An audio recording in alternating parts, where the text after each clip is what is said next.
Vinheta fofa no ar. Quarta-feira é dia do quadro Meu Pet e hoje vamos falar de um assunto que tem incomodado todo mundo, viu? O calor, calorão, onda de calor. Pois é, os animais também estão sofrendo com essa onda de calor que atinge grande parte do Brasil e eles precisam de cuidados especiais, para enfrentar as altas temperaturas.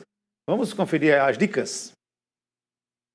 Se pra gente esse calorão tem judiado bastante, imagina para os bichinhos. Com esse calor todo, muitos tutores estão preocupados com cãezinhos, com os gatos, e aí a gente vai conversar com o Edson e trazer algumas dicas de como o pessoal pode proceder quando a temperatura estiver mais alta. Edson, primeira coisa, a gente tem que tratar o bicho como se estivesse tratando um humano mesmo nesse calor, né? Isso, na verdade, o caminho é sempre a prevenção, né? Então, só vai precisar ter uma ação se a prevenção foi falha. E no caso de temperaturas altas, a prevenção é até simples, digamos assim. Então, por exemplo, horários do passeio. Então, selecionar os horários ou início do dia ou final do dia, né? Porque vai ser o horário com a temperatura mais amena. Cuidado com a questão de ventilação, onde o seu cachorro está ficando. Será que o canil que o seu cachorro tem em casa, a gente sabe que tem muitos cães que vivem em canil. Será que esse canil está exposto ao sol? Será que está num local que tem ventilação adequada? Então, esses detalhes têm que ser observados. Então, trabalhar sempre com a prevenção. A questão também, água sempre fresca e disponível para o animal. Muitas vezes a gente esquece essa troca da água e o animal, às vezes, por mais que esteja com vontade de tomar água, ele evita por uma água, às vezes, suja, que não foi trocada. Então, o ideal é ter água em quantidade ideal, água limpa, água fresca, prestar atenção nos horários do passeio. Questão também em casa, como eu falei, o canil, o local que o seu cão está, será que esse local está sendo ventilado, está sendo exposto ao sol ou não? Esses detalhes que vai fazer total diferença e evitar um acidente até a morte do animal. A gente vê muitas cenas do pessoal que esquece os animais dentro de carros.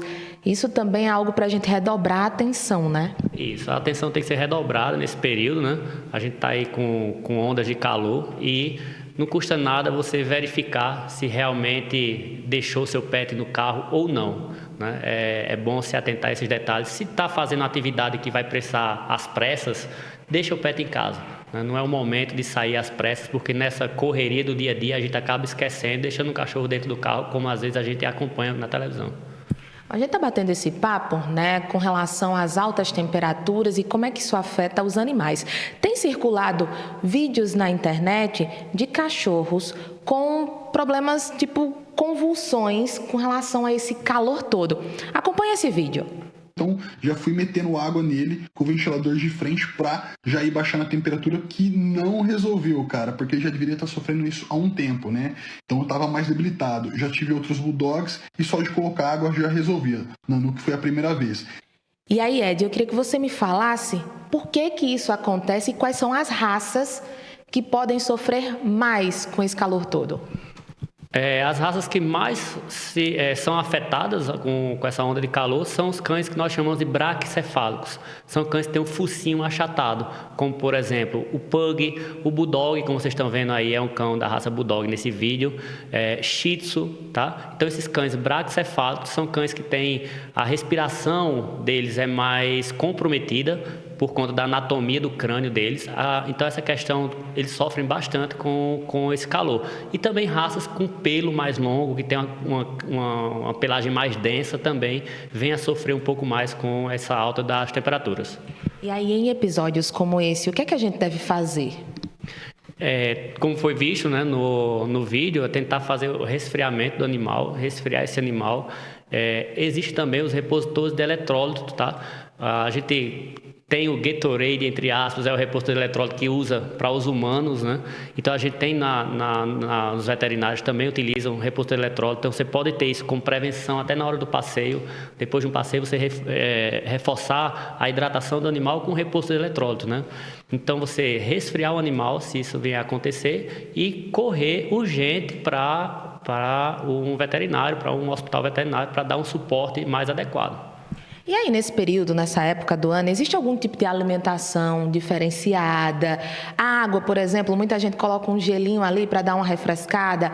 Isso vale a pena? Existe algum tipo de alimento que a gente pode indicar? Isso, você pode ofertar o gelo, né, como você falou, dentro da água. Você pode ofertar a ração do seu animal, por exemplo. Você umedecer essa ração com um pouquinho de água morna, ela vai ficar mais molezinha, porque ela vai absorver essa água. E você pode fazer como se fosse uma papinha, tá? E colocar dentro de um casco ou de um chifre, tá? E enrolar no papel alumínio e botar no congelador. E oferece para o seu animal essa ração congelada, né? Então ele vai ter até um momento de distração, algo para roer, para se distrair. Então a gente vai ajudar ele tanto na questão comportamental, que no adestramento a gente chama isso de enriquecimento ambiental, tá? Como também na questão de amenizar esse calor. Então a própria ração que você já oferece para o seu animal, a diferença é que você não vai botar no pote. Você pode colocar ela umedecida com um pouquinho de água morna, ou você pode lançar a mão dos patês, de forma que você consiga deixar essa ração um pouco mais grudada uma na outra, e você rechear um casco de boi que vende em qualquer pet shop, um chifre de boi que vende em qualquer pet shop, ou qualquer artigo que você possa usar como uma forma, para que isso vá ao congelador, tá? E depois você oferta para o animal. Então ele vai se alimentar com aquela papa, digamos assim, vai estar como se fosse uma papazinha, numa temperatura menor e mais ameno para esse período que a gente está passando. E com relação à tosse, ela também pode ajudar nesse calor? Sim, existe a tosse higiênica, né, que vai ser tosado essas áreas abdominal do animal, embaixo das patas do animal, tá? E a região genital do animal. Então, os animais, os cães, eles têm costume de, quando estão com calor, deitar com a barriga, tá? Isso facilita essa transferência de calor, tá? E se ele está com essa região abdominal muito peluda, isso vai dificultar um pouco mais. Então, a tosse higiênica seria uma ótima opção para amenizar esse calor, tá? E aqueles que já fazem a tosa completa também, o animal que tem um pelo mais cheio pode passar pela tosa completa para diminuir um pouquinho essa pelagem, certeza vai refrescar mais o animal. São dicas importantes, básicas também, que pode fazer a diferença para esses animais. São dicas básicas e que faz total diferença, né? Pode significar a vida ou a morte do animal. E se a gente trabalhar bem a prevenção e sermos atentos a isso, é certeza de não ter um acidente e a gente não vir a perder o nosso melhor amigo. Obrigada, Taed, pelas informações, tá aí. Então, se você é tutor ou tutora de algum animalzinho, fique atento a essas dicas, afinal, se para nós humanos esse calor tá tão intenso, imagina para eles. Eu volto com vocês aí no estúdio. Isso aí, importantes dicas, né? Importantíssimas.